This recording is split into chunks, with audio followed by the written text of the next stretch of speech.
3 minutes. That's how long Chief Bennett delayed Fire Truck 7 while the Johnson family's house burned. 3 minutes that firefighter Marcus Thompson recorded. 3 minutes that would expose a conspiracy, destroy careers and save an entire community from systematic arson. Engine 7, reduce speed to residential area. Bennett's voice crackled through the radio as black smoke billowed 2 blocks away. Marcus Thompson's foot hit the brake instead of the gas, his rescue dog Rex whining in confusion. In 6 years of firefighting, he'd never been ordered to slow down during an active house fire. You will arrive on scene in exactly 3 minutes, not before. Theosan, what Marcus recorded next, would destroy the most corrupt fire department in Michigan history. The orange glow painted the Detroit skyline like a wound against the November night as Marcus Thompson gripped the steering wheel of Engine 7, every fiber of his firefighting training screaming at him to punch the accelerator. Beside him, Rex shifted restlessly in his specialized harness, the German shepherd's keen nose already detecting the acrid smell of accelerants that didn't belong in a typical house fire. Engine 7 maintained current speed. Chief Bennett's voice cut through the radio static with unusual precision. Approach Maple Street with caution. Marcus exchanged a glance with Rex, whose amber eyes reflected the same confusion his handler felt. In 6 years with the Detroit Fire Department, Marcus had never been ordered to approach a structure fire with anything but maximum urgency. The department's motto, "Every second counts," wasn't just painted on the station walls. It was carved into every firefighter's soul through training that emphasized how quickly flames could transform a rescue into a recovery. The Johnson family's 2-story colonial came into view through the smoke, its second-floor windows already blown out from heat pressure. Marcus could see silhouettes moving frantically in the front yard. Neighbors who had called 911, family members who might have escaped, or might be desperately hoping someone was still coming for those who hadn't. "Chief, I've got heavy smoke and visible flames on arrival," Marcus radioed, his professional training keeping his voice steady despite the churning in his gut. Requesting permission to establish water supply and begin primary search. Static stretched for nearly 15 seconds, an eternity in emergency response time. When Bennett's voice returned, it carried an edge that made Rex's ears flatten against his head. "Negative on immediate action, Engine 7. You will stage at the corner of Maple and 3rd until further instruction." "That's a direct order." Marcus felt his phone buzzing in his pocket, the emergency alert system he'd programmed to activate whenever his truck remained stationary for more than 60 seconds during an active call.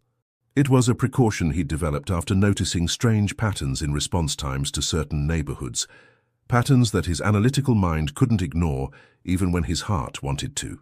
Through the windshield, he watched the fire consume the Johnson family's dreams in real time. The house had been recently renovated. He could tell from the fresh paint on the shutters and the new landscaping that suggested a family investing in their future. Now those investments were becoming smoke and ash while he sat 2 blocks away, following orders that violated everything he'd sworn to uphold. Rex whined softly and placed a paw on Marcus's arm, the dog's training alerting him to his handler's elevated stress. But there was something else in Rex's posture, something that made Marcus pay closer attention. The dog's nose was working constantly, and his body language indicated the presence of something specific. Accelerants, probably gasoline or kerosene, in concentrations that suggested intentional placement rather than accidental spillage. "Engine 12, what's your ETA to Maple Street?" Marcus called over the radio, hoping to hear that backup was approaching faster than his own deliberate delay. "Engine 12 is experiencing mechanical difficulties," came the reply from Lieutenant Davies, his voice carrying the same uncomfortable tension that had infected all radio communications tonight. Unable to respond at this time, Marcus's blood turned to ice. Engine 12 was the newest truck in the fleet, maintained to military specifications and inspected daily. Mechanical difficulties during the biggest fire of the month stretched coincidence beyond credibility. His phone continued recording automatically, capturing every radio transmission and logging GPS data that would prove exactly how long emergency responders had been held away from a burning house in a predominantly black neighborhood. What Marcus didn't know was that this 3-minute delay was just the most recent incident in a systematic campaign that had been destroying families and communities for over 2 years. As flames reached the first floor and began consuming family photographs and children's toys, Marcus made a choice that would change everything. He started taking notes. Marcus Thompson's journey to Fire Engine 7 had begun 8 years earlier in the mountains of Afghanistan, where Staff Sergeant Thompson led explosive detection teams through some of the most dangerous terrain in Helmand Province. It was there he first worked with Rex, then a young military working dog, trained to detect IEDs and save the lives of American soldiers navigating roadside bombs and hidden explosive devices. Their partnership had been forged in life-and-death situations where trust wasn't optional. It was survival. Rex could detect explosive materials from distances that kept convoys safe, while Marcus learned to read his partner's body language with the precision of a translator interpreting a foreign language. Together, they'd cleared over 200 miles of Afghan roads and saved countless lives through their coordinated expertise. When Marcus returned to Detroit after his military service, the transition to civilian life had been challenging. The hypervigilance that kept him alive in combat zones made everyday interactions exhausting. Crowds felt threatening, loud noises triggered defensive responses, and the sense of purpose that had driven him through 3 military deployments seemed impossible to replicate in civilian careers. The Detroit Fire Department had offered both structure and meaning. Fighting fires required the same split-second decision-making and life-or-death coordination that military service had demanded. More importantly, it provided the opportunity to serve his community, the same East Side neighborhoods where he'd grown up, where his grandmother still lived, where families like his own deserved protection and respect.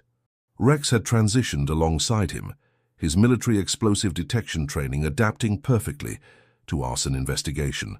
The German Shepherd's ability to detect accelerants and distinguish between accidental fires and intentional ones had made him invaluable to the department's investigation unit. Their success rate in identifying arson cases was the highest in the state, a statistic that had earned Marcus rapid promotion and Rex recognition as one of Michigan's premier fire investigation dogs. But success had also made them visible to people who preferred investigations that didn't probe too deeply into certain patterns. Marcus lived in a modest house 3 blocks from Station 7, close enough to respond quickly to emergency calls, but far enough to maintain the separation between work and home that prevented burnout. His neighbors knew him as the quiet veteran who kept his lawn immaculate, helped elderly residents with heavy lifting, and whose dog was somehow trained to detect gas leaks before they became dangerous. What they didn't know was that Marcus had been documenting irregularities in the department's response patterns for over 6 months.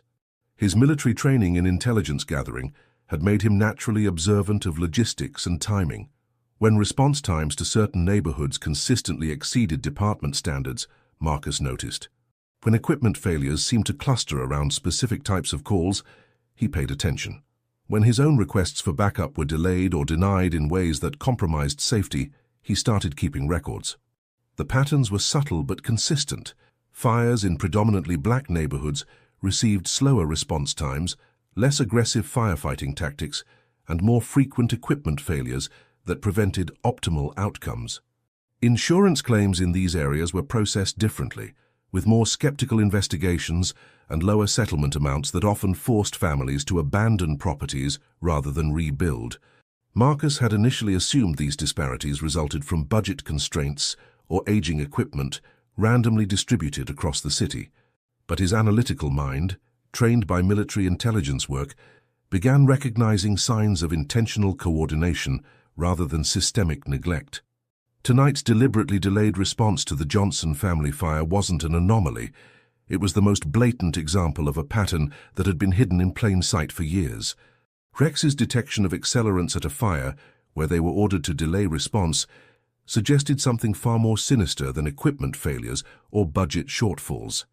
As Marcus watched the Johnson house burn while following orders to maintain distance, he realized his documentation might be evidence of crimes rather than mere administrative incompetence. The weight of that realization settled on his shoulders like the heavy gear he'd carried through Afghan mountains. Necessary, life-saving, and absolutely terrifying. The pattern had been invisible until Marcus started mapping it. Back at Station 7 after the Johnson fire, which had consumed 60% of the structure before they were finally permitted to engage, Marcus spread printouts across the station's meeting table like a detective investigating a serial crime. 6 months of incident reports, response times, equipment failure logs, and GPS tracking data told a story that made his military-trained instincts scream warnings. Rex lay beside him, still agitated from the night's events.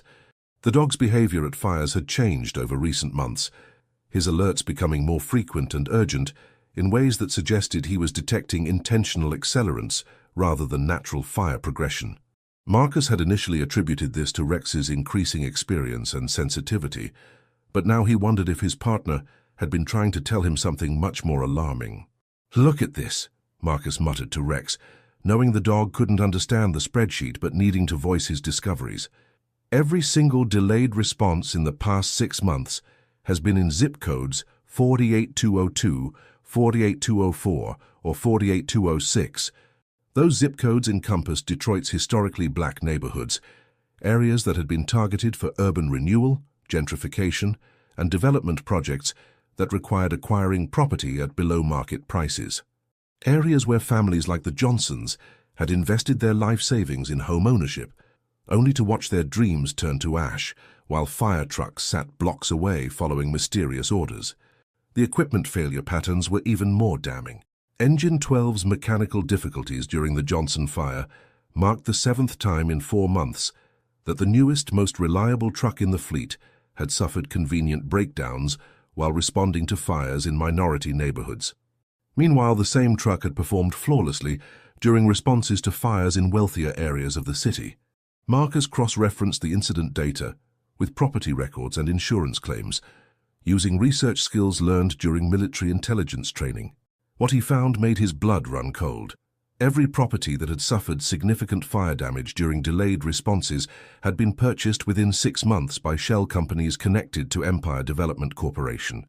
Empire Development wasn't just any construction company, they were the primary contractor for Detroit's massive urban renewal project, a billion-dollar initiative to transform blighted neighborhoods into mixed-income communities that would attract suburban residents back to the city. The project required acquiring hundreds of properties, and families who refused to sell at the offered prices had suddenly begun experiencing tragic house fires that forced them to accept insurance settlements far below fair market value. The mathematics were undeniable. Average response time to fires in targeted neighborhoods was 4 minutes compared to 2 minutes for fires in areas not designated for development. Property damage in delayed response fires averaged 78% of structure value, compared to 31% for fires receiving standard response times. Insurance settlements in these cases averaged 42% of pre-fire property values, creating financial pressure that forced families to sell remaining land rather than rebuild. Marcus pulled up the audio recordings from his phone, listening again to Chief Bennett's precise instructions about timing and approach speeds. The chief's voice carried the careful phrasing of someone following a predetermined script, rather than making tactical decisions based on emergency conditions. Rex suddenly lifted his head, ears forward and alert, responding to sounds Marcus's human hearing couldn't detect. Through the station's windows, Marcus could see Chief Bennett's personal vehicle pulling into the parking lot, despite the late hour. The timing wasn't coincidental. The chief had never made unscheduled visits to stations after major incidents. Marcus quickly gathered his research materials, his military instincts warning him that documentation. This damaging couldn't remain visible if Bennett was conducting surprise inspections. Rex's continued alertness suggested the dog sensed threat as well, his training making him sensitive to his handler's stress levels and environmental dangers. The evidence was overwhelming.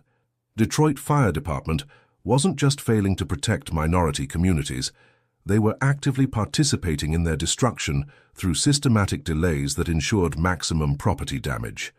The conspiracy involved precise timing, coordinated equipment failures, and financial arrangements that transformed fire trucks from life-saving equipment into weapons of economic terrorism. Marcus faced a choice that would define not just his career, but his character: expose the conspiracy and risk everything, or remain silent while families lost their homes to deliberate arson disguised as heroic emergency response. Chief Bennett's footsteps echoed through Station 7 with the deliberate weight of authority as Marcus quickly slid his research into a manila folder. Rex remained alert but calm, his military training allowing him to project non-threatening readiness while staying prepared for immediate action if necessary. "Thompson," Bennett called out, his voice carrying the false warmth of a supervisor delivering bad news with a smile. "Hell of a fire tonight. Good work maintaining discipline under pressure." The praise felt like acid. Marcus had watched a family's home burn for 3 unnecessary minutes, while following orders that violated every principle of emergency response. If this constituted good work, then everything he understood about firefighting had been corrupted beyond recognition. "Chief," Marcus replied carefully, "I need to discuss some concerns about our response protocols. The delayed engagement tonight saved lives," Bennett interrupted, stepping closer with the calculated intimidation of someone accustomed to shutting down unwanted conversations. "Sometimes rookie enthusiasm needs to be tempered with experience. Fire scenes are complex, Thompson. Rushing in without proper assessment gets firefighters killed." Marcus felt Rex shift beside him, the dog's posture responding to the subtle tension in his handler's voice. "With respect, Chief, 3 minutes of delay during active structure fire isn't assessment, it's abandonment. The Johnson family lost their entire second floor because we staged instead of engaging." Bennett's expression hardened, the friendly mask slipping to reveal something much colder underneath. "Are you questioning my tactical decisions, Thompson? Because that sounds dangerously close to insubordination. The threat was explicit but legally deniable, a technique Marcus recognized from military leadership training as a method for suppressing dissent while maintaining plausible deniability. Bennett was testing whether his subordinate would back down when confronted with consequences for speaking truth. "I'm questioning response protocols that seem inconsistent with department standards," Marcus replied, drawing on his military experience to remain calm under pressure. "Tonight wasn't the first time we've been ordered to delay response in certain neighborhoods. I think there might be a pattern worth examining." The silence that followed was electric with danger. Bennett's eyes flicked to the folder in Marcus's hands, and for a moment, the chief's carefully controlled expression revealed genuine alarm. Rex's ears flattened slightly, a subtle warning that his handler's stress levels had triggered the dog's protective instincts. "Pattern?" Bennett's voice dropped to a whisper that somehow seemed more threatening than shouting. "What kind of pattern are you imagining, Thompson?" Marcus realized he was standing at a crossroads. Military training had taught him that moral courage often required accepting personal risk to protect others from harm. His oath as a firefighter demanded that he prioritize public safety over personal convenience. But his survival instincts warned him that Bennett's question wasn't seeking information. It was measuring the scope of a threat that needed to be eliminated. "Response time discrepancies based on neighborhood demographics," Marcus said quietly. "Equipment failure clustering around specific zip codes. Insurance claim patterns that suggest..." "Suggest what?" Bennett stepped forward aggressively. "That Detroit Fire Department is engaged in some kind of conspiracy. That veteran firefighters with decades of experience are deliberately endangering citizens." The chief's reaction confirmed Marcus's worst suspicions. An innocent administrator would have been curious about potential systemic problems. Bennett's immediate defensiveness and escalating aggression revealed someone protecting guilty knowledge rather than seeking solutions to legitimate concerns.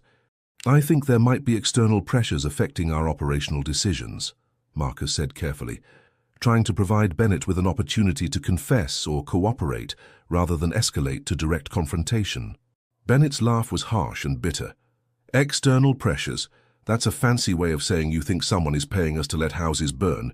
You really want to go down that road, Thompson?" The question wasn't rhetorical. It was a final warning. Bennett was offering Marcus one last chance to abandon his investigation before consequences became permanent. Rex sensed the escalating threat and moved slightly closer to his handler, ready to provide protection if the confrontation turned physical. Marcus looked at the folder containing evidence of systematic arson disguised as emergency response, then at his chief, who was clearly protecting the conspiracy rather than investigating it. "Yes, sir," Marcus said quietly. "I think I do." Word spread through Station 7 like smoke through a building, quick, invisible, and impossible to contain. By morning shift change, every firefighter knew that Marcus Thompson had confronted Chief Bennett about response protocols, and that the confrontation hadn't ended well. Lieutenant Sarah Williams was the first to approach Marcus directly. At 42, she was the senior-most black officer in the department and had navigated decades of institutional racism with the diplomatic skill of someone who understood that survival required choosing battles carefully. "Marcus," she said quietly, pulling him aside near the equipment bay where their conversation couldn't be easily overheard. "I heard you had words with Bennett last night. Want to talk about it?" Rex lay nearby, alert to the hushed tones and careful positioning that suggested sensitive discussion. His training made him naturally protective of confidential conversations, and he positioned himself to provide early warning if anyone approached within listening distance. "Sarah, how long have you been noticing the pattern?" Marcus asked instead of answering her question. "Different response times based on neighborhood? Equipment that fails at convenient moments?" Her expression confirmed what he'd suspected. He wasn't the first firefighter to notice the disparities, just the first one naive enough to confront the chief directly about them. 3 years, she admitted. Maybe longer. But Marcus, understanding the pattern and surviving the pattern are two different things. Bennett has ways of dealing with firefighters who ask too many questions. From across the station, firefighter Tony Rodriguez was watching their conversation with obvious anxiety. At 28, he was newer to the department than Marcus, but had grown up in the neighborhoods where delayed responses were becoming routine. His family still lived on Maple Street, 3 blocks from where the Johnson house had burned. "Tony's uncle lost his house in one of those equipment failures," Sarah continued, following Marcus's gaze. "Kid's been carrying that anger for months, but he's got 3 children and a mortgage. Speaking up means losing his job, and there aren't many other careers that pay enough for him to support his family." The mathematics of institutional corruption became clear to Marcus. Bennett wasn't just protecting a conspiracy. He was managing a system that made resistance economically impossible for most firefighters. Single-income families, veterans with limited civilian job skills, and workers approaching retirement couldn't afford to challenge misconduct that would cost them their careers. Firefighter Mike Chen approached their group with the careful caution of someone joining a dangerous conversation. "Thompson, you need to know that Bennett's been asking questions about your military background, specifically about your intelligence training and whether you kept any habits from overseas." The warning sent ice through Marcus's veins. If Bennett was researching his background, it suggested the chief was treating Marcus's inquiry as a security threat rather than a personnel issue. Military veterans with intelligence experience would be naturally skilled at documenting patterns and gathering evidence, exactly the type of investigation that could expose systematic corruption. "Mike, how many of the guys know about the pattern?" Marcus asked. "All of us," Chen replied immediately. "But knowing and proving are different things, and proving and surviving are even more different." Sarah nodded grimly. "Bennett's been here 18 years. He has connections throughout the city administration, relationships with insurance companies, and influence with pension boards. Firefighters who cross him don't just lose their jobs. They lose their benefits, their references, and their ability to work in emergency services anywhere in Michigan." Tony Rodriguez finally found the courage to join their group. "My uncle's insurance claim was denied twice before they finally paid out at 30 cents on the dollar. When he tried to rebuild, the city condemned his lot for safety violations that required selling to approved developers at below-market prices." The scope of the conspiracy was becoming clear. This wasn't just delayed fire response. It was a comprehensive system for forcing property transfers through coordinated harassment involving multiple city agencies. Fire department delays were just one component of a larger operation designed to acquire valuable real estate through engineered disasters. Rex suddenly lifted his head, alert to approaching footsteps. Chief Bennett was crossing the station floor toward their group, his expression suggesting that their conversation had been observed and its content guessed. The moment of truth had arrived. Would Marcus's colleagues stand with him against institutional corruption, or would they abandon him to protect their own positions and families? The answer came sooner than Marcus expected, delivered through an encrypted email that appeared on his personal phone, while Chief Bennett was still approaching their group. The sender was listed only as concerned citizen, but the content was explosive enough to change everything. "Property acquisition records for Empire Development Corporation," the email read. Cross-reference with fire incident reports for the past 24 months. The pattern will shock you. Attached were dozens of documents: property deeds, insurance settlements, development permits, and city council meeting minutes that outlined a systematic campaign to acquire land in specific neighborhoods through what the files euphemistically called accelerated urban renewal strategies.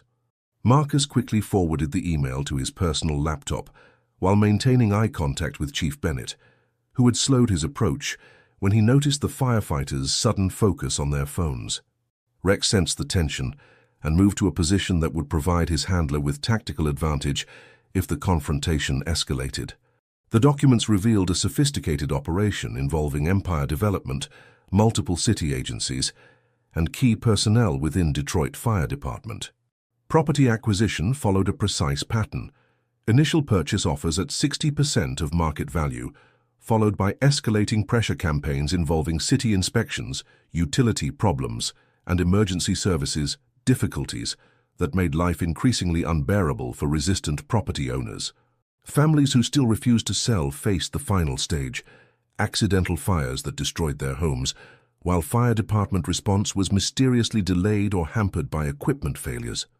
Insurance settlements rarely covered full replacement costs, especially when investigations suggested owner negligence or electrical problems that reduced claim amounts. Lieutenant Williams read over Marcus's shoulder, her expression growing grim as the scope of the conspiracy became clear. Jesus Christ, Marcus. This goes all the way to the mayor's office. The documents showed payments from Empire Development to a network of city officials, police commanders, and fire department leadership totaling over $2 million in the past 2 years. Chief Bennett had received $127,000 through various shell companies and consulting arrangements, payments that coincided precisely with delayed fire responses in targeted neighborhoods. "Thompson," Chief Bennett's voice cut through their intense document review. "My office now." But Marcus was no longer the naive firefighter who had stumbled onto suspicious patterns. The evidence on his phone proved that he was dealing with organized crime disguised as municipal administration. His military training kicked in, transforming him from confused subordinate to intelligence operative gathering evidence of enemy operations. "Actually, Chief," Marcus said, standing to face Bennett directly, "I think you should see this first. We've received some interesting documents about property acquisition patterns in our response zones." Bennett's face went white as he realized that his operation had been exposed by outside sources. The confident authority he'd projected minutes earlier evaporated, replaced by the desperate calculation of a criminal whose cover had been blown. "You have no idea what you're dealing with," Bennett hissed, stepping closer with obvious menace. "This operation involves people with real power, real money, and real consequences for anyone stupid enough to interfere." Tony Rodriguez surprised everyone by stepping forward. "My uncle's house, the Hernandez family on Sicot, the Williams family on Joy Road. You've been burning out my neighbors for money." The confrontation was escalating beyond Bennett's ability to control through intimidation. Rex moved closer to Marcus, his training telling him that his handler faced multiple threats requiring protective positioning. Sarah Williams activated her phone's recording function, her years of experience teaching her to document moments that would become crucial evidence. "Chief, are you threatening a firefighter for reporting safety concerns?" Bennett realized his position was untenable. The conspiracy he'd managed for years was collapsing in real time, with multiple witnesses documenting his threats and admissions. Empire Development's carefully orchestrated operation was being exposed by the very firefighters they'd corrupted the department to control. "This conversation is over," Bennett snapped, retreating toward his office. "Thompson, you're suspended pending investigation." Rodriguez, Williams, Chen back to work immediately. But the damage was done. The documents had been shared, threats had been recorded, and 4 firefighters now understood they were working for a criminal organization disguised as emergency services. The war for Detroit's neighborhoods had just begun, and Marcus Thompson had chosen his side. Marcus's suspension came with conditions that revealed the depth of Bennett's desperation. He was banned from Station 7, prohibited from contacting active firefighters, and ordered to surrender his department-issued equipment, including Rex's specialized harness and detection gear. "Departmental property stays with the department," Bennett announced during the formal suspension hearing, his voice carrying the false authority of someone following procedure while violating every principle of justice. That includes the dog's training equipment, but Rex wasn't departmental property. He was Marcus's partner, adopted through proper military channels when both retired from active service. The attempt to separate them revealed how little Bennett understood about the bond between military working teams and how desperately he was grasping for leverage. "Rex is my personal dog, Chief," Marcus replied calmly, though his military training was screaming warnings about the escalating threats they faced. "His adoption papers are filed with the VA. His specialized training makes him valuable to arson investigators, but he belongs to me." The standoff over Rex became symbolic of the larger battle being fought. Bennett needed to isolate Marcus from resources that made him dangerous: his partner's detection abilities, his access to fire scenes, and his credibility within the department. Marcus needed to protect both his partner and his ability to gather evidence that could expose the conspiracy. That evening, Marcus returned to his house to find his front door slightly ajar, and Rex pacing anxiously in the front yard rather than inside where he normally waited. Military training kicked in immediately. Someone had been in his house, and Rex's behavior suggested they might still be there. Marcus approached with tactical caution, noting that Rex's alertness was focused on the interior of the house, rather than external threats. The dog's body language indicated familiar scents, rather than strangers, suggesting that whoever had entered was someone Rex recognized, possibly someone from the fire department with legitimate access who had used that authority for illegitimate purposes.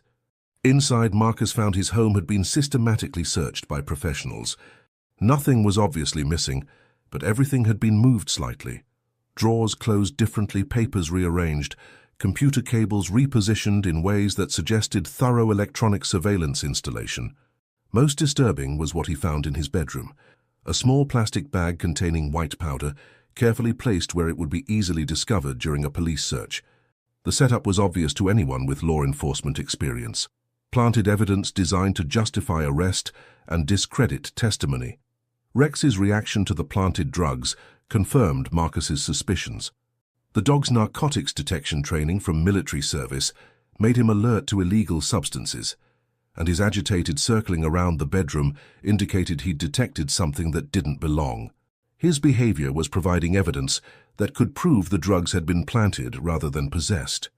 Marcus carefully photographed everything without touching the planted evidence, his military intelligence training teaching him to document crimes rather than contaminate scenes.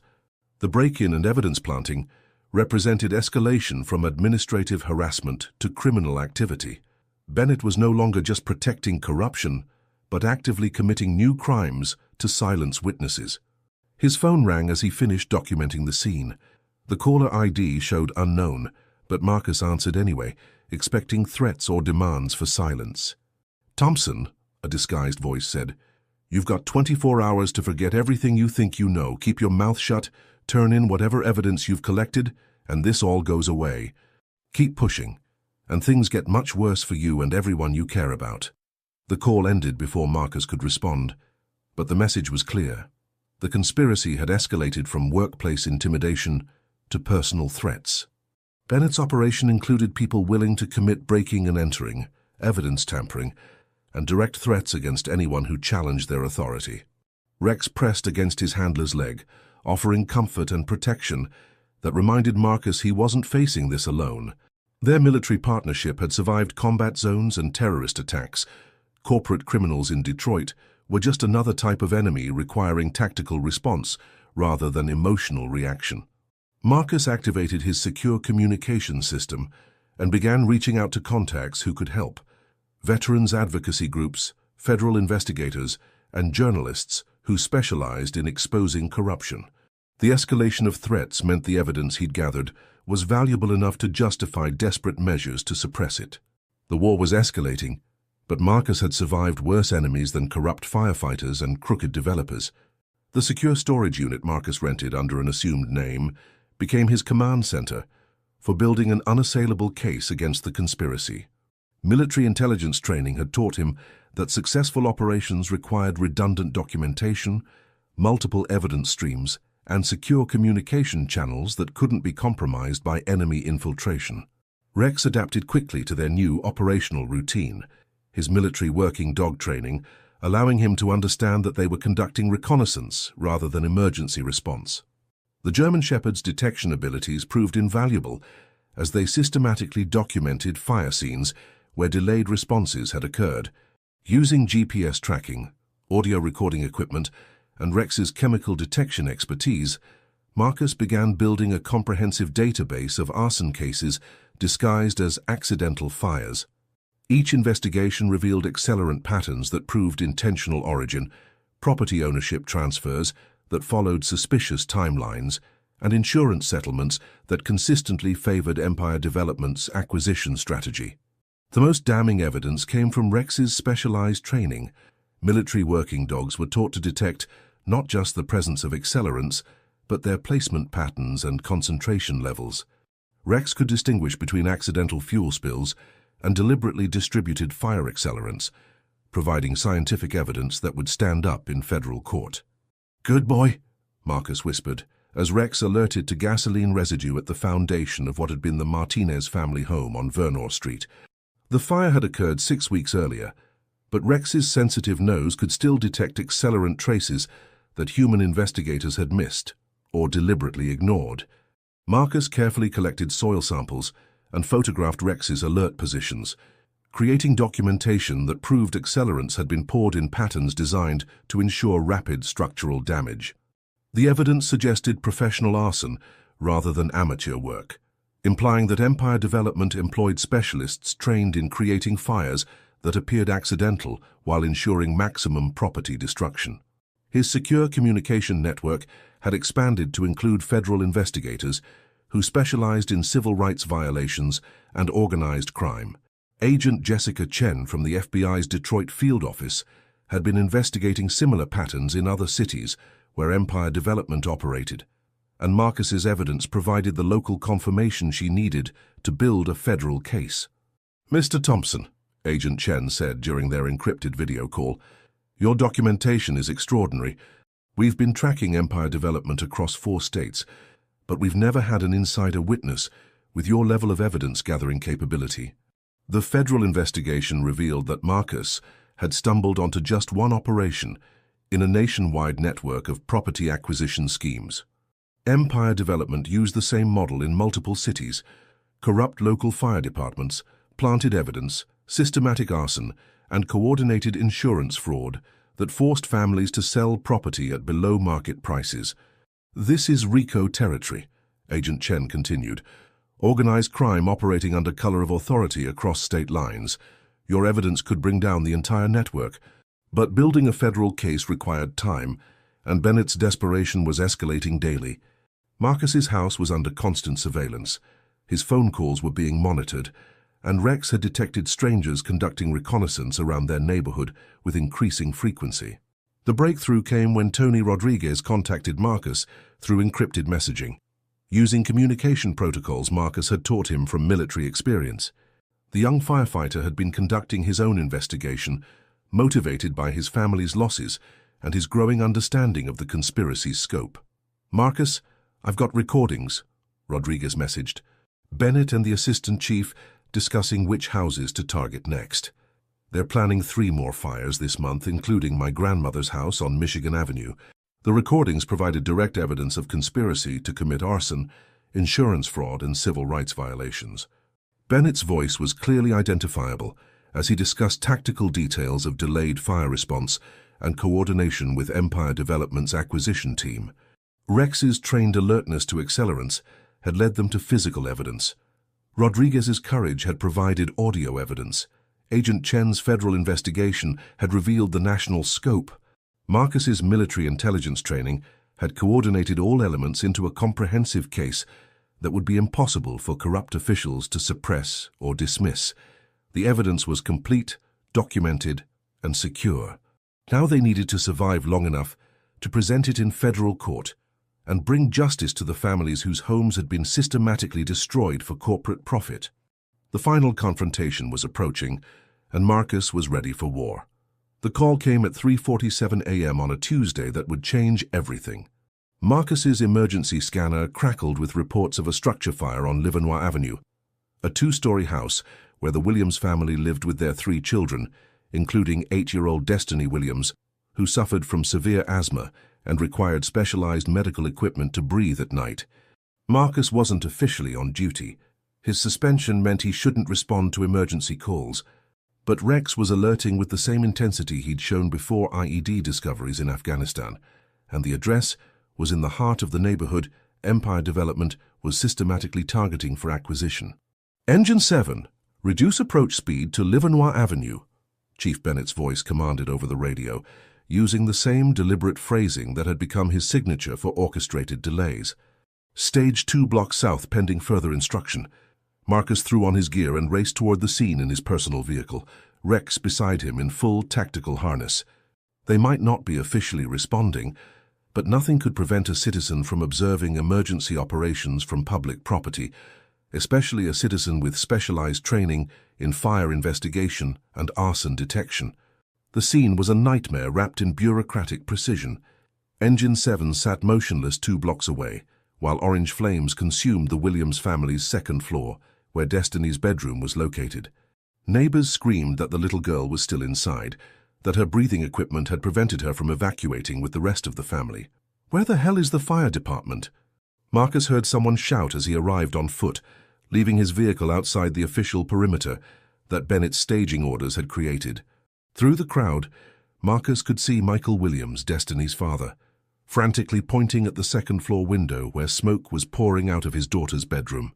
The man was being physically restrained by neighbors who knew that rushing into the burning building would mean 2 deaths instead of 1.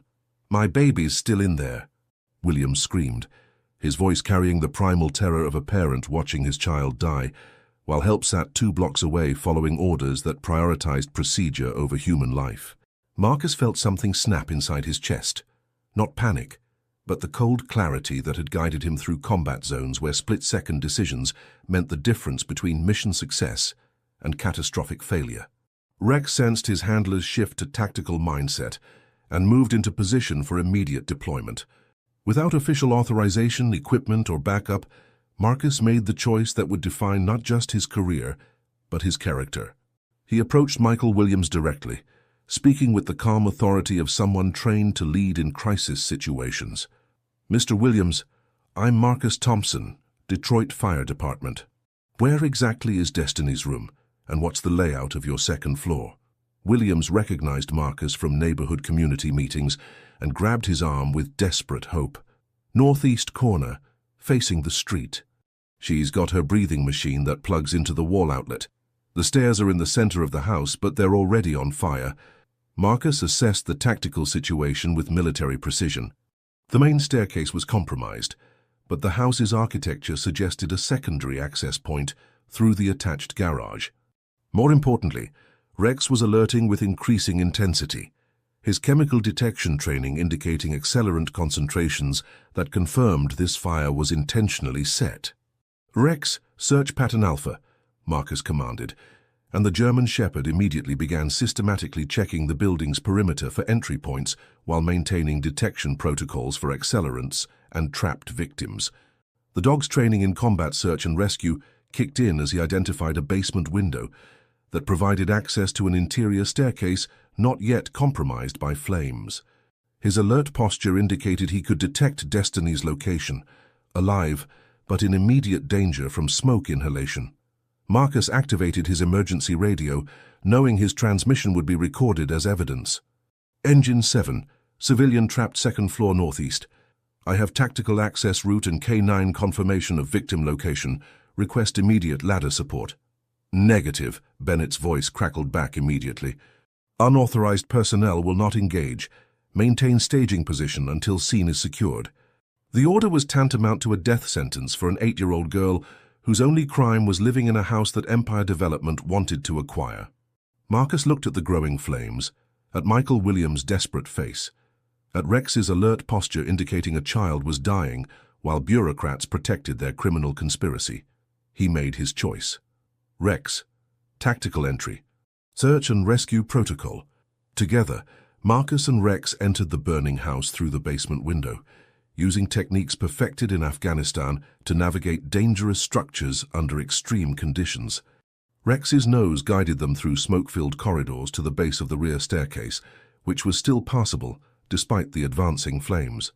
The rescue took 4 minutes and 37 seconds, time that would have been impossible if they'd waited for official authorization from officers protecting their criminal conspiracy. Marcus found Destiny unconscious, but breathing in her bedroom, her medical equipment still functioning despite the surrounding chaos. Rex provided air quality assessment, while Marcus secured the child for evacuation. When they emerged through the same basement window, carrying Destiny to safety, the crowd erupted in cheers that could be heard blocks away. But Marcus's eyes were on Chief Bennett, whose face had gone white with rage at the sight of his deliberate delay being circumvented by the firefighter he'd suspended. The rescue had saved a child's life, but it had also provided undeniable proof that Bennett's orders were designed to ensure casualties rather than prevent them.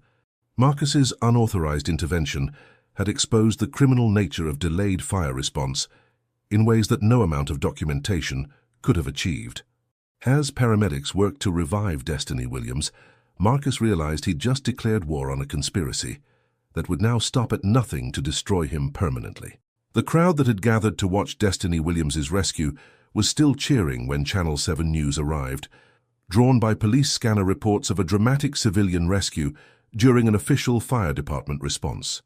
Reporter Amanda Martinez emerged from the news van with her camera crew, immediately recognizing that she was witnessing something far more significant than a routine house fire. Marcus stood beside Michael Williams, both men covered in soot and breathing hard from the rescue effort, as Rex maintained his alert posture, indicating continued presence of accelerants around the building's foundation. The German Shepherd's training was providing real-time evidence that this fire was arson disguised as accident. "Mr. Williams," Amanda called out as she approached with her microphone, "can you tell us what happened here tonight?" Before Michael could answer, Chief Bennett's voice cut through the crowd like a blade. "Thompson, you are in direct violation of department orders and federal safety protocols. You've compromised this entire operation through unauthorized intervention." The confrontation was happening live on television, with cameras rolling and neighbors watching as the chief publicly berated the firefighter who had just saved a child's life. Marcus recognized this as Bennett's attempt to control the narrative by portraying the rescue as reckless endangerment rather than heroic intervention. "Chief Bennett," Marcus replied, his voice carrying military discipline despite the rage burning in his chest. 8-year-old Destiny Williams would have died while Engine 7 sat 2 blocks away following your orders to stage indefinitely. Rex detected accelerants around this building's foundation, proving this fire was deliberately set. Are you really criticizing the rescue of a child from intentional arson? The accusation of arson, delivered on live television with a trained detection dog as evidence, sent shockwaves through the crowd. Neighbors who had experienced suspicious fires in their own community suddenly understood they were witnessing something far more sinister than bureaucratic incompetence.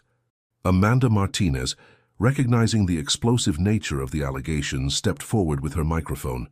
"Chief Bennett, are you saying this fire was intentionally set? And if so, why was the fire department ordered to delay response?" Bennett's face flushed with anger as he realized the situation was spiraling beyond his control. "This is an active investigation. I won't have unauthorized personnel making unfounded accusations based on speculation and grandstanding." But Rex chose that moment to provide the most damning evidence possible. The German Shepherd approached the foundation area where he'd been alerting and sat in the precise position his training dictated when detecting accelerants. A formal alert that any court would recognize as scientific evidence of arson. "That's not speculation," Marcus said quietly, his military training keeping his voice steady despite the magnitude of what he was revealing. "Rex is a certified accelerant detection dog with military training in explosive and chemical identification. His alert indicates gasoline or similar accelerants were deliberately placed to ensure rapid structural damage." Michael Williams stepped forward, his voice shaking with emotion. "Chief, my daughter almost died tonight. Are you telling me someone set my house on fire intentionally, and you ordered your trucks to wait 2 blocks away while it burned?" The question hung in the air like smoke, visible to everyone present and impossible to ignore. Bennett was trapped between admitting criminal conspiracy or appearing incompetent on live television while a child's life hung in the balance. "Mr. Williams," Bennett said, his voice tight with barely controlled rage, "fire investigation is complex. Making premature conclusions based on what?" Tony Rodriguez's voice cut through Bennett's deflection as the young firefighter stepped out of the crowd, still in his official uniform. "Based on the same pattern of delayed responses that killed my uncle's dreams and destroyed my grandmother's house. Based on the recordings I have of you discussing which families to target next." The revelation that Bennett's own firefighters were documenting and exposing his conspiracy sent another shockwave through the crowd. Rodriguez's decision to speak publicly in uniform on live television represented the kind of institutional rebellion that Bennett had spent years preventing through intimidation and financial pressure. Amanda Martinez realized she was witnessing the exposure of a major scandal. "Officer Rodriguez, are you alleging systematic misconduct within Detroit Fire Department?" "I'm alleging organized crime disguised as emergency services," Rodriguez replied, his voice growing stronger as neighbors nodded in recognition. "Deliberate delays, planted accelerants, insurance fraud, and property theft targeting minority families for corporate profit." The confrontation had evolved from rescue documentation to public exposure of criminal conspiracy, broadcast live to the entire Detroit metropolitan area. Chief Bennett's retaliation was swift, comprehensive, and desperate. Within hours of the live television exposure, Marcus found himself facing criminal charges for trespassing, interfering with emergency operations, and endangering public safety through unauthorized fire scene entry. The charges were filed by Detective Raymond Phillips, a 15-year veteran of Detroit Police Department, whose own financial records would later reveal significant payments from shell companies connected to Empire Development. Phillips had arrived at the Williams house fire with arrest warrants already prepared, suggesting the criminal conspiracy extended far beyond the fire department into law enforcement agencies tasked with investigating arson and fraud. "Marcus Thompson, you're under arrest for criminal trespassing and reckless endangerment," Phillips announced as news cameras continued rolling, creating the surreal spectacle of a child rescuing hero being handcuffed while the family he'd saved watched in horror. Rex immediately went into protective mode, positioning himself between his handler and the arresting officers while maintaining the disciplined control his military training demanded. The German Shepherd's behavior demonstrated the bond between military working teams and provided visual evidence that Marcus was a trained professional rather than a reckless civilian. "Officer," Amanda Martinez called out, "are you arresting the man who saved Destiny Williams' life?" "I'm arresting a suspended firefighter who violated department orders and compromised an active investigation," Phillips replied, reading from prepared statements that suggested his response had been scripted well before the rescue occurred. But the arrest was creating exactly the opposite effect Bennett had intended. Instead of discrediting Marcus, the sight of a hero being handcuffed for saving a child's life was galvanizing public opinion against the fire department's leadership. Social media exploded with support for Marcus and demands for investigation into the systematic delays that had endangered Destiny Williams. Tony Rodriguez stepped forward again, his courage growing as he witnessed the lengths to which the conspiracy would go to silence dissent. "Detective Phillips, I have audio recordings of Chief Bennett discussing property acquisition strategies with Empire Development representatives. Are you going to arrest me for documenting criminal conspiracy?" Phillips hesitated, realizing that arresting multiple firefighters on live television would only provide more evidence of systematic corruption. But Bennett's desperation was overriding tactical caution, and he gestured for Phillips to continue with additional arrests. "Anyone interfering with this investigation will be charged accordingly," Phillips announced, reaching for his handcuffs again. That's when Lieutenant Sarah Williams made the decision that would define her legacy. The veteran firefighter stepped forward, removed her badge and helmet, and placed them on the ground in front of the news cameras. "I resign," she announced clearly. "I will not serve in a department that arrests firefighters for saving children while protecting criminals who burn families out of their homes." Her action triggered a cascade of solidarity that Bennett couldn't control. Firefighter Mike Chen followed her lead, then Rodriguez, then 6 other firefighters who had witnessed the systematic corruption but lacked the courage to speak individually. Within 15 minutes, half of Detroit Fire Department's active duty personnel had resigned on live television rather than continue serving under leadership that protected arsonists while punishing heroes. The mass resignation created an immediate crisis that reached the mayor's office, the state capitol, and federal agencies responsible for investigating civil rights violations. Bennett's attempt to silence Marcus through arrest had instead triggered a revolt that exposed the conspiracy to national attention. Michael Williams approached the news cameras with his daughter Destiny, who was conscious and breathing normally thanks to Marcus's intervention. "This man saved my baby's life while Chief Bennett tried to let her die," he said, his voice steady despite the emotion. "If saving children is a crime in Detroit, then something is seriously wrong with this city." The visual contrast was devastating. A heroic firefighter in handcuffs, while the child he'd saved stood beside her grateful father, surrounded by colleagues who had sacrificed their careers rather than continue participating in institutional corruption. Agent Jessica Chen from the FBI was already en route to Detroit, with federal arrest warrants for Bennett, Phillips, and 12 other officials connected to the Empire Development conspiracy. Marcus's rescue of Destiny Williams had provided the final evidence needed to prove that delayed fire responses were intentionally causing casualties for corporate profit. The retaliation had backfired spectacularly, transforming a local corruption scandal into a federal civil rights case with national implications. The FBI's raid on Chief Bennett's office at 6 a.m. the following morning uncovered a treasure trove of evidence that confirmed every allegation Marcus and his colleagues had made.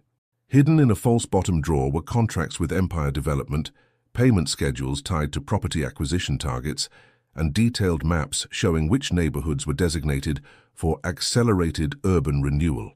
Agent Jessica Chen led the federal task force that systematically dismantled what prosecutors would later describe as the most comprehensive property theft conspiracy in modern American history.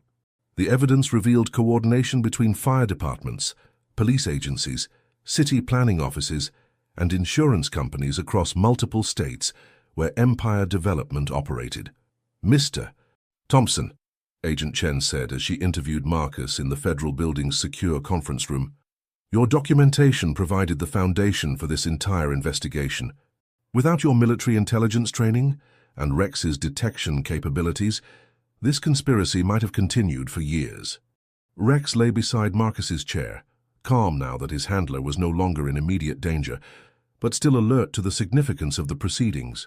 The German Shepherd's evidence had been crucial in proving that fires were intentionally set rather than accidental, providing scientific proof that would be admissible in federal court. The scope of the conspiracy was staggering. Empire Development had acquired over 2,000 properties across 5 states, using systematic arson, insurance fraud, and coordinated harassment by corrupted public safety agencies. Conservative estimates suggested the scheme had generated over $500 million in illegal profits, while displacing thousands of families from their homes. Bennett's arrest came with a 47-count federal indictment, including racketeering, conspiracy to commit arson, insurance fraud, civil rights violations, and conspiracy to commit murder in cases where delayed fire response had resulted in casualties. Detective Phillips faced similar charges, along with 12 other officials whose bank records showed payments from Empire Development shell companies. The financial evidence was particularly damning. Bennett had received $347,000 over 3 years through various shell companies, with payment schedules that directly correlated to successful property acquisitions following suspicious fires. Phillips had earned $89,000 for ensuring that arson investigations concluded with accidental cause determinations that protected the conspiracy from criminal prosecution.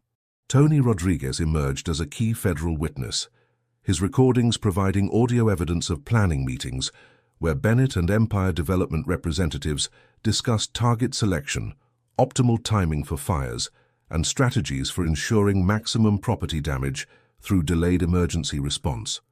In this recording from March 15th, Agent Chen played audio for the grand jury. You can hear Chief Bennett discussing the Williams family specifically. The house on Livernois has a disabled child who requires medical equipment. If we time the response correctly, the insurance settlement will be reduced due to total structural loss. The casual discussion of engineering a situation that would endanger a child's life demonstrated the conspiracy's complete disregard for human life in pursuit of corporate profits. Bennett's voice on the recordings revealed someone who had transformed from public servant to criminal operative with no apparent moral constraints. Lieutenant Sarah Williams was reinstated with full honors and promoted to interim fire chief, while the department underwent federal oversight and comprehensive reform.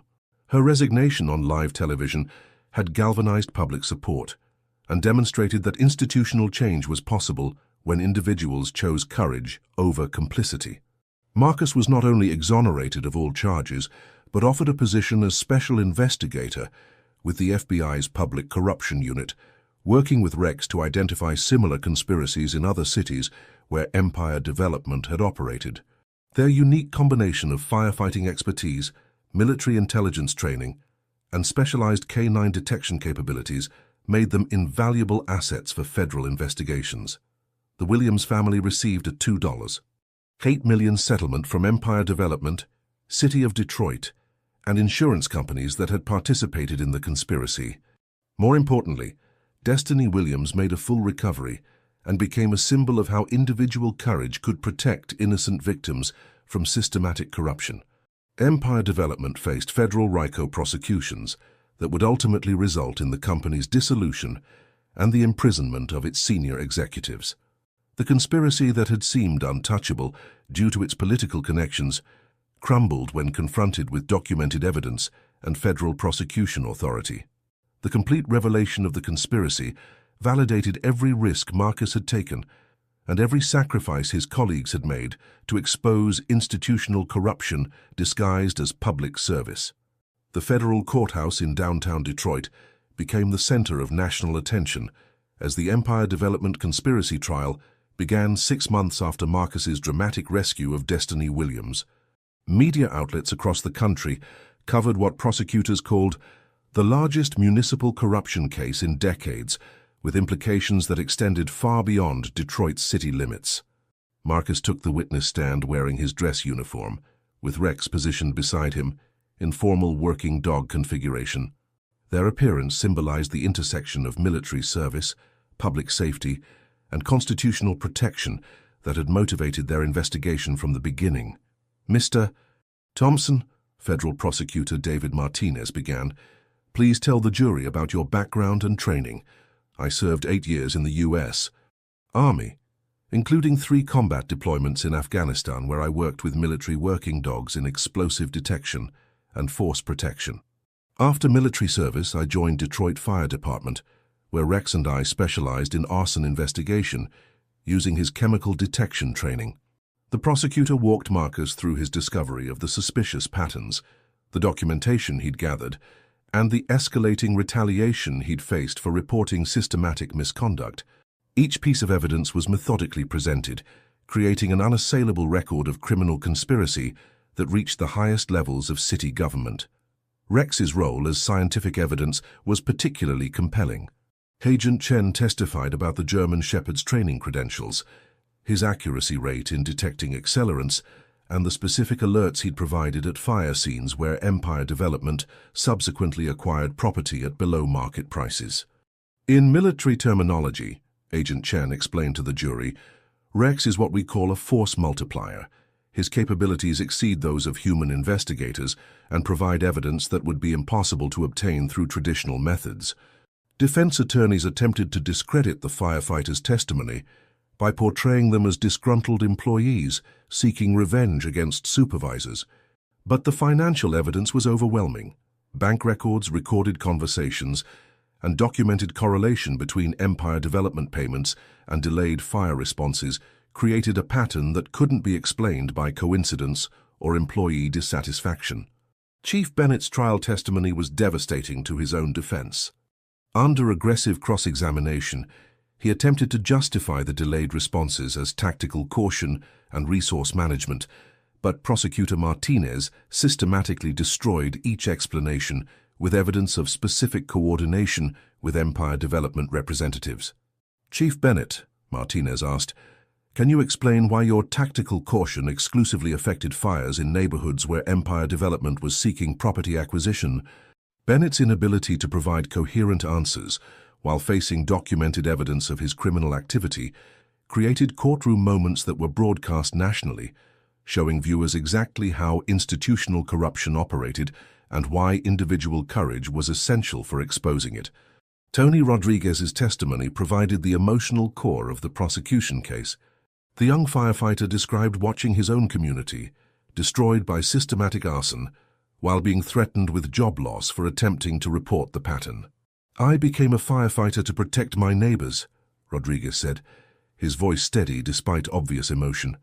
"Chief Bennett turned our department into a weapon against the families we'd sworn to serve." Lieutenant Sarah Williams testified about the institutional pressure that prevented firefighters from reporting obvious misconduct, explaining how financial dependence and career threats were used to maintain silence about criminal activity. "We knew something was wrong," she told the jury. "But we also knew that speaking up meant losing everything, our jobs, our pensions, our ability to support our families." Marcus Thompson had the courage to risk everything because saving lives mattered more than protecting his career. The federal investigation had expanded to include similar conspiracies in 4 other cities where Empire Development operated. FBI agents testified about finding identical patterns of corrupted fire departments, planted evidence, and coordinated property acquisition through systematic arson. Expert witnesses explained how the conspiracy represented a new form of domestic terrorism, using public safety agencies as weapons against American citizens for corporate profit. Constitutional law professors testified about the civil rights violations involved when government agencies participated in criminal conspiracies targeting minority communities. The evidence was so overwhelming that several defendants changed their pleas to guilty in exchange for cooperation with ongoing investigations into corruption in other cities where Empire Development had operated. Justice was no longer a possibility. It was inevitable, documented, and nationally televised as a warning to other corrupt officials who might consider similar schemes.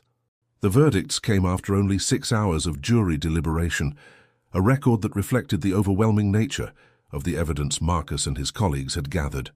Chief Bennett was convicted on all 47 federal charges, including racketeering, conspiracy to commit arson, insurance fraud, and conspiracy to commit murder in cases where delayed responses had resulted in casualties. Judge Patricia Morrison's sentencing hearing drew national media attention as she addressed each defendant individually, explaining how their crimes had violated not only federal law, but the fundamental trust between citizens and public servants. "Chief Bennett," Judge Morrison said, looking directly at the man who had transformed fire protection into a weapon of oppression, "you accepted an oath to protect lives and property. Instead, you systematically endangered both for personal profit. Your actions represent a betrayal of public trust that strikes at the foundation of democratic society." Bennett received 25 years in federal prison, without possibility of parole, plus restitution payments that would ensure he spent any remaining wealth compensating the families his conspiracy had victimized. Detective Phillips received 18 years for his role in covering up arson investigations and planting evidence against witnesses. Empire Development's executives faced even harsher sentences under federal RICO statutes that treated their operation as organized crime.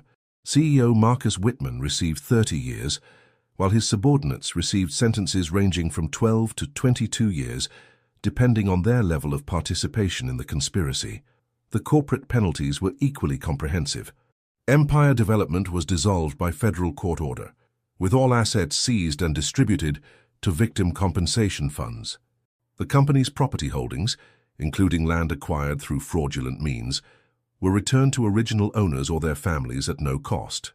Marcus sat in the courtroom gallery with Rex beside him, watching justice being served for the families who had lost their homes to systematic criminal conspiracy. The German Shepherd remained alert but calm, his training telling him that his handler was no longer under threat. Destiny Williams, now 9 years old and fully recovered from her ordeal, sat with her family in the front row. Her presence reminded everyone why individual courage mattered. Without Marcus's willingness to risk everything to save her life, the conspiracy might have continued indefinitely. The courage displayed by Mr. Thompson and his colleagues, Judge Morrison continued, represents the best of American civic virtue. When institutions fail, individual citizens must be willing to sacrifice personal interests for the greater good.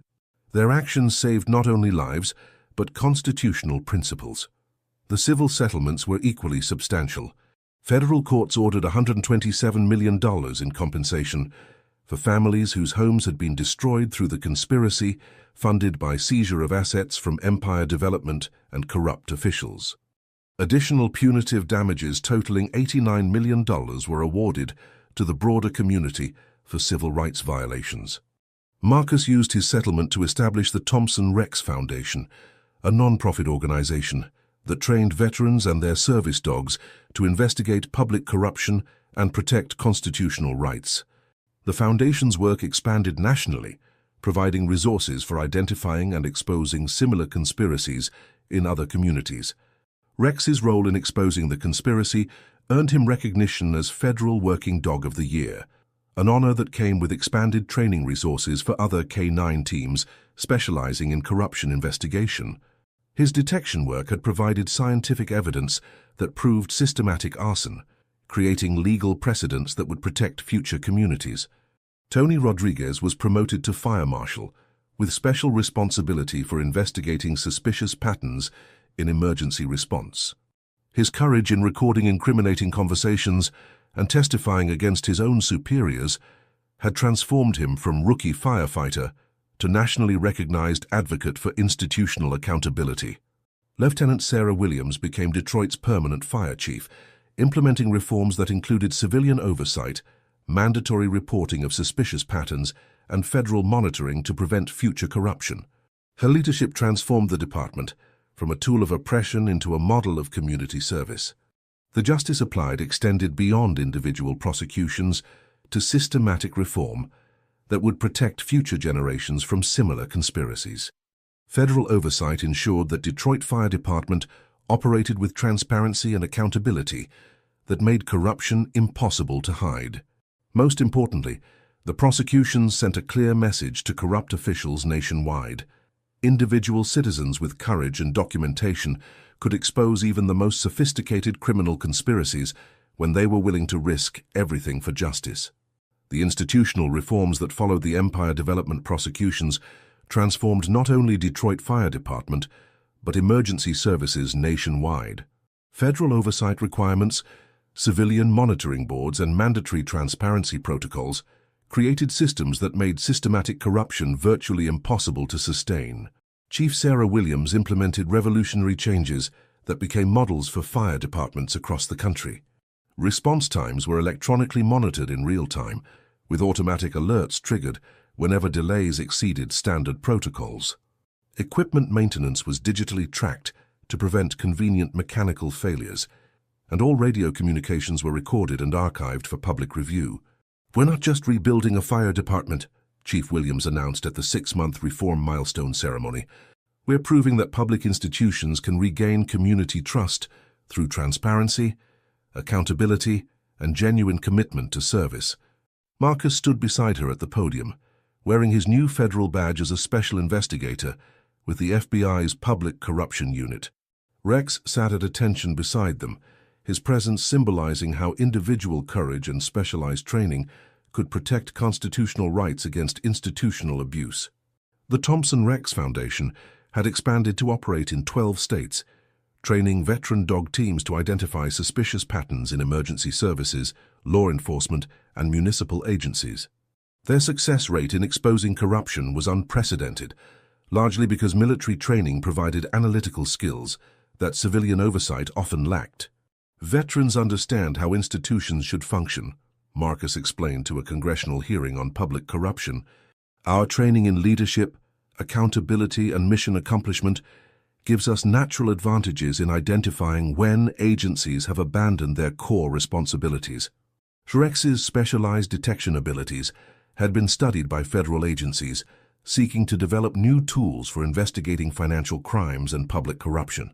His capacity to detect accelerants at fire scenes had proven that K-9 units could provide scientific evidence in cases where human investigators might be compromised by corruption or intimidation. The neighborhood where Destiny Williams lived had been transformed from a target for corporate exploitation into a thriving community protected by federal oversight and community organization. Property values had increased significantly as national attention brought appreciation for residents who had successfully resisted systematic oppression. "Mr. Thompson saved more than my daughter's life," Michael Williams said at the Foundation's first annual dinner. "He saved our entire community by proving that individual citizens can fight back against corruption and win." Educational initiatives emerged from the case, with law schools and fire academies teaching courses specifically about the Empire Development Conspiracy. Future emergency responders learned to recognize signs of institutional corruption and understand their moral obligation to report misconduct regardless of personal consequences. The federal legislation that resulted from the case, the Emergency Services Accountability Act, required all fire departments receiving federal funding to implement transparency protocols, civilian oversight, and whistleblower protections that prevented retaliation against employees who reported suspicious patterns. International observers studied the Detroit case as an example of how constitutional systems could resist corporate capture when citizens possess the knowledge, courage, and support networks necessary to fight back effectively. The model was replicated in communities facing similar threats from organized corruption. Media coverage of the institutional reforms demonstrated that systematic change was possible when individual courage catalyzed broader community action. Documentary films, investigative journalism, and academic research ensured that the lessons learned would reach future generations facing similar challenges. Most significantly, the reforms created lasting protection for families like the Williamses, who had nearly lost everything to corporate terrorism disguised as emergency services. Federal oversight ensured that fire departments served communities rather than exploiting them, while community monitoring prevented future corruption from taking root. The institutional changes represented more than administrative reform. They demonstrated that American democratic institutions could be restored and strengthened when citizens refused to accept corruption as inevitable. Marcus's willingness to risk everything for justice had created permanent protections that would benefit generations of families. Rex's continued service as a federal working dog provided ongoing protection against corruption, his detection abilities ensuring that evidence of misconduct couldn't be hidden or destroyed. Together, the veteran dog team had transformed from local firefighters into national symbols of constitutional protection. The institutional legacy was comprehensive, permanent, and protective of the constitutional principles that Marcus had sworn to defend as both a soldier and a firefighter. 5 years after Marcus Thompson and Rex exposed the Empire Development Conspiracy, their legacy had transformed emergency services across America and inspired a new generation of public servants committed to constitutional principles over personal advancement. The Thompson-Rex Training Center in Detroit had become a pilgrimage site for veterans, firefighters, and citizens seeking to understand how individual courage could catalyze systematic change. The facility trained over 500 veteran dog teams annually, creating a national network of corruption investigators whose military experience and specialized K-9 partners provided unique capabilities for exposing institutional misconduct. Marcus stood on the center's observation deck, watching Rex, now gray around the muzzle but still alert and capable, work with younger dogs to demonstrate accelerant detection techniques that had become standard protocol for federal investigations. The German Shepherd's career had evolved from military explosive detection to civilian corruption investigation, proving that specialized skills could adapt to protect constitutional rights in peacetime. "Dad, tell me again about the night you saved Destiny," Marcus's 8-year-old daughter Emma asked as she joined him on the deck. She had grown up hearing stories about her father's courage and understood that their comfortable life had been earned through principles rather than compromise. Marcus knelt beside his daughter, choosing his words carefully. "Sometimes good people have to make difficult choices to protect others. When institutions fail, individuals must be willing to sacrifice their own interests to serve something larger than themselves." Emma nodded solemnly, already demonstrating the character that would make her generation better prepared to resist corruption and protect democratic values. Her presence represented hope that the lessons learned through Marcus's struggles would be passed to future generations naturally rather than through crisis. Destiny Williams, now 13 and thriving in high school, visited the center regularly as a volunteer and advocate for emergency services reform.